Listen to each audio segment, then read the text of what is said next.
Bonjour Elisabeth Noir. Bonjour Nicolas. Vous recevez ce matin le commandant de la gendarmerie en Nouvelle-Calédonie. Oui, notre invité du matin, c'est le général Mathéos. Général, bonjour. Bonjour Elisabeth. Merci d'accepter notre invitation. 7 mois que la Nouvelle-Calédonie a connu ce déferlement de violence insurrectionnelle inédit.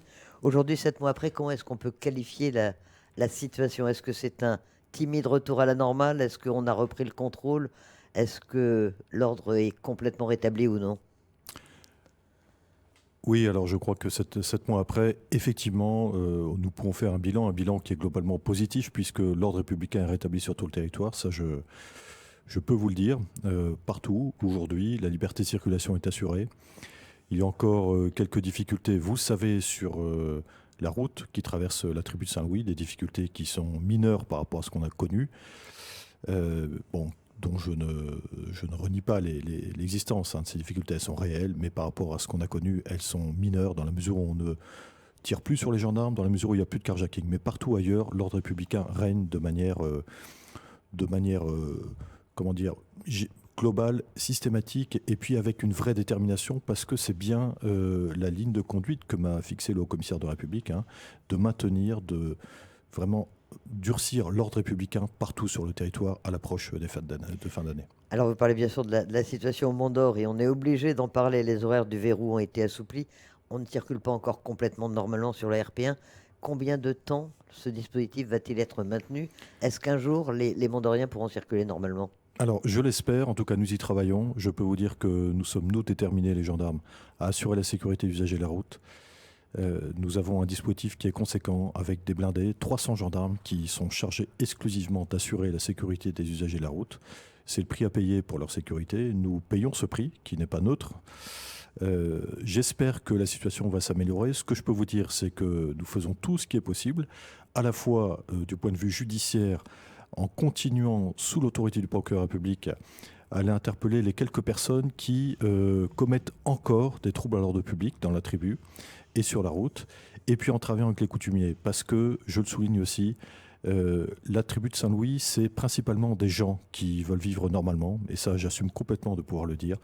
Il y a une minorité violente qui a été pour partie mise hors d'état de nuire, mais il en reste quelques-uns, et ces jeunes, ces gens-là, rendront des comptes à la justice. La justice passera avec sévérité, parce que certains commettent encore des troubles à l'ordre public en obstruant l'axe, et en empêchant ainsi cette liberté de circulation en permanence. Ces individus dangereux, vous les appelez à la reddition, comme ça avait été le cas il y a quelque temps, où vous négociez avec les coutumiers. Comment est-ce que vous pouvez les interpeller? Alors, je ne parlerai pas de négociation avec les coutumiers. Nous discutons avec les coutumiers parce que nous voulons le même objectif, qui est l'apaisement de cette situation qui n'a que trop duré. Si je regarde d'où on vient, il y a comme eu des progrès extraordinaires, dans la mesure où aujourd'hui les usagers de la route ne sont pas en sécurité. Alors certes, la liberté de circulation n'est pas complètement rétablie, mais nous y travaillons.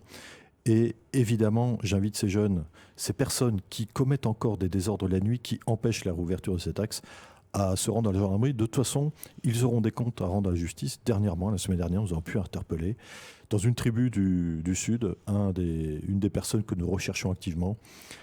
Donc voilà, de toute manière, nous arriverons à interpeller, sous l'autorité du procureur public, ceux qui commettent des troubles et qui ont des comptes à rendre à la justice. Donc je leur conseille, et les coutumiers leur conseillent aussi, avec une certaine insistance, une vraie insistance, à se rendre à la gendarmerie, parce que de toute façon, nous arriverons à les interpeller. Alors, sur le reste du territoire, on parle aussi de points de tension encore sur la côte est. Récemment, à Touault, il y a eu des incidents. Il y a aussi un climat tendu à Thio, à Canala. Vous nous confirmez qu'il y a encore ces poches de tension sur le territoire? Oui, alors il y a des poches de tension, mais vous citez l'exemple de Touault. Sur Touault, si vous voulez, nous retrouvons des tensions qui existaient avant les événements du mois de mai. Il s'agit de tensions liées à des conflits fonciers, des conflits de légitimité coutumière aussi. Donc ce ne sont des faits qui ont été violents, qui ont été durs, mais qui n'ont pas de lien avec les événements du 13 mai.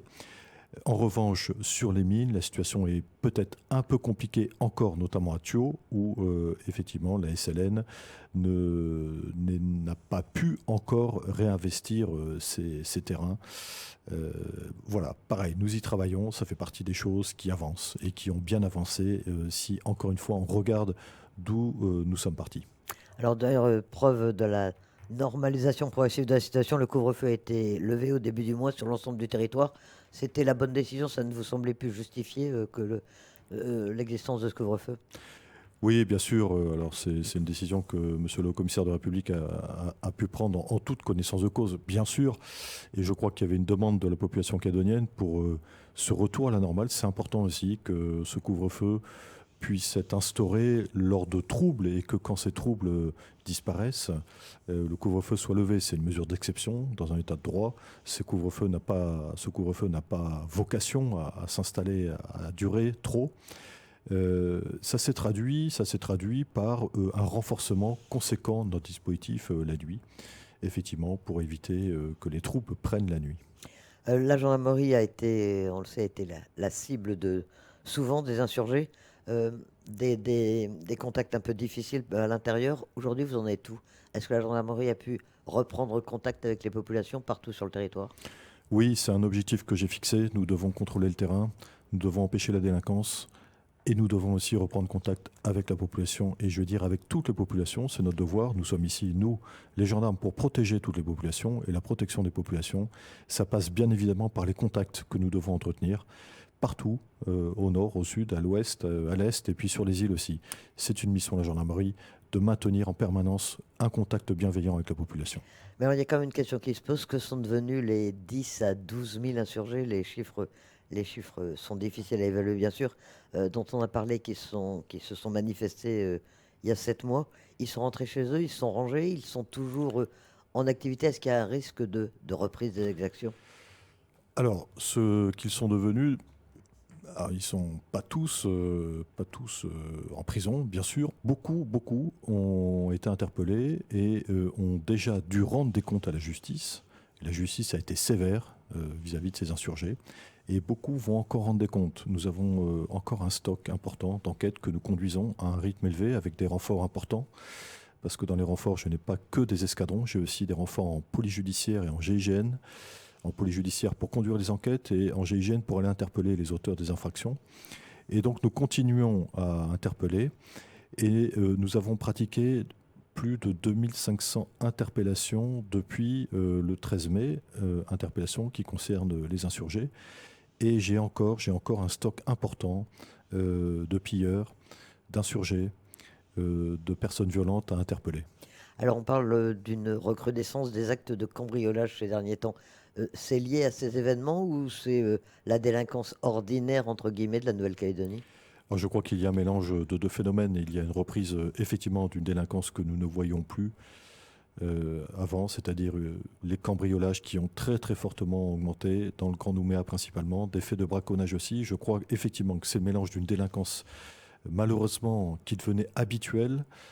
Et puis, je crois qu'il faut regarder les choses en face aussi. Certains n'ont plus d'argent, ont faim et pensent que le vol est la solution à leurs problèmes. Donc, nous sommes confrontés à deux facteurs, hein. Cette habitude de certains à cambrioler, et puis effectivement des gens qui cambriolent aujourd'hui parce qu'ils ont besoin de se nourrir, qui cambriolent et qui braconnent. Donc nous sommes mobilisés, je travaille avec les élus, nous revoyons tous les matins notre dispositif pour être sûr et certain qu'il corresponde à la réalité de la menace, surtout dans le Grand Nouméa où j'ai un nombre conséquent, j'ai une quinzaine d'escadrons engagés jour et nuit pour prévenir les cambriolages. Et puis nous travaillons aussi main dans la main avec la Chambre d'agriculture et de la pêche pour assurer aussi la sécurité de nos éleveurs. Alors c'est une mission compliquée en raison de l'étendue des surfaces à surveiller, mais en tout cas nous le faisons avec une vraie détermination.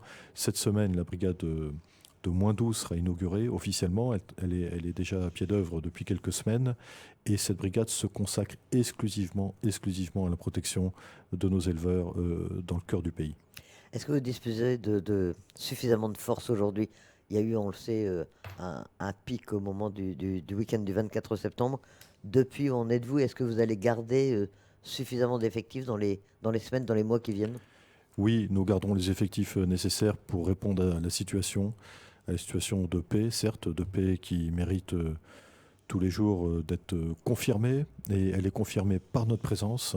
Donc nous aurons les effectifs nécessaires. Le haut-commissaire de la République me l'a confirmé, hein, qui est en lien avec le gouvernement, parce que la Calédonie est bien sûr un sujet prioritaire, et puis que cette paix durement acquise parce que je souligne encore une fois le nombre de blessés considérables que nous avons eu, 600 blessés, 2 morts chez les gendarmes, c'est parce que cette reconquête du terrain a été extrêmement compliquée. Donc cette paix durable, difficilement acquise, aujourd'hui doit être consolidée par notre présence, et nous aurons les moyens nécessaires pour maintenir la paix sur le territoire calédonien. Notamment en cette fin d'année, période de festivités bien sûr, Noël, le Nouvel An, il y aura des fêtes, des gens dehors. Est-ce que la sécurité pourra être assurée, et est-ce que vous avez des inquiétudes particulières ou des mises en garde particulières pour cette période? Non, je n'ai pas d'inquiétude. Je sais que les Calédoniens ont envie de passer des fêtes de fin d'année, un Noël et puis un 31 décembre qui ne soit pas marqué par le poids des soucis. Donc je suis sûr que l'immense majorité de la population attend ce jour de Noël et ce 31 décembre avec une certaine impatience, parce que c'est le moment de la joie, des retrouvailles. Donc j'ai pas d'inquiétude, si vous voulez, mais nous devons veiller à ce que justement ces fêtes se passent avec la plus grande sérénité, pour éviter qu'une petite partie que nous connaissons de délinquants puisse profiter de ces moments pour réitérer leur comportement, pour adopter des comportements qui s'opposeraient à cette concorde de fin d'année à laquelle tout le monde aspire. Donc nous serons vigilants aussi pour que tout se passe le mieux possible le jour de Noël et puis le 31 décembre. Nous aurons une mobilisation particulière. Les gendarmes, ces jours-là, vous le savez, comme d'habitude, sont tous engagés à 100%.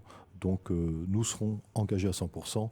Et en plus avec des renforts considérables pour que justement ces fêtes de fin d'année se passent bien. Je crois que la Calédonie a besoin de passer d'heureuses fêtes de fin d'année. Général, vous avez eu l'occasion de dire il y a quelques semaines que l'on a évité la guerre civile en Nouvelle-Calédonie.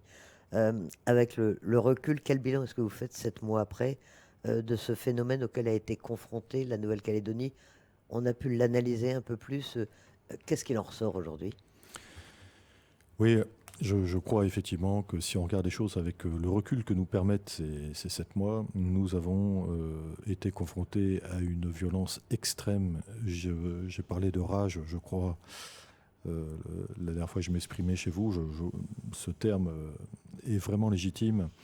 Nous avons évité la guerre civile, oui. Je crois qu'aujourd'hui, nous pouvons le dire, nous l'avons évité parce que nous avons pu, nous les gendarmes, reconquérir le terrain. Nous avons pu aussi ramener à la raison un certain nombre de gens qui estimaient qu'ils devaient se défendre. Et puis nous avons pu neutraliser des éléments extrêmement radicaux, fanatisés, qui souhaitaient s'engager dans des actions de guerre. Alors quand je dis nous avons évité la guerre civile, c'est l'action générale de la gendarmerie sous l'autorité du commissaire de la République.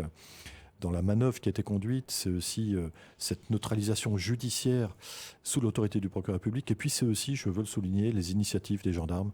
Vous parliez tout à l'heure de la connaissance de la population. Nous sommes au contact de la population.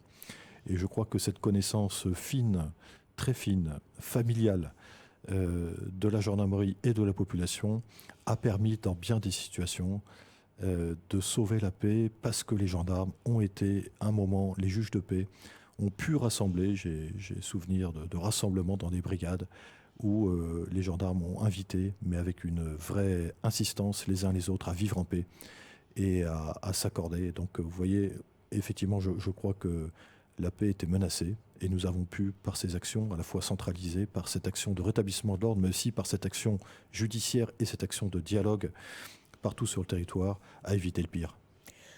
Donc on peut souhaiter des bonnes fêtes de fin d'année aux Calédoniens. Vous pensez que on espère que les choses vont bien se passer dans les semaines, dans les mois qui viennent?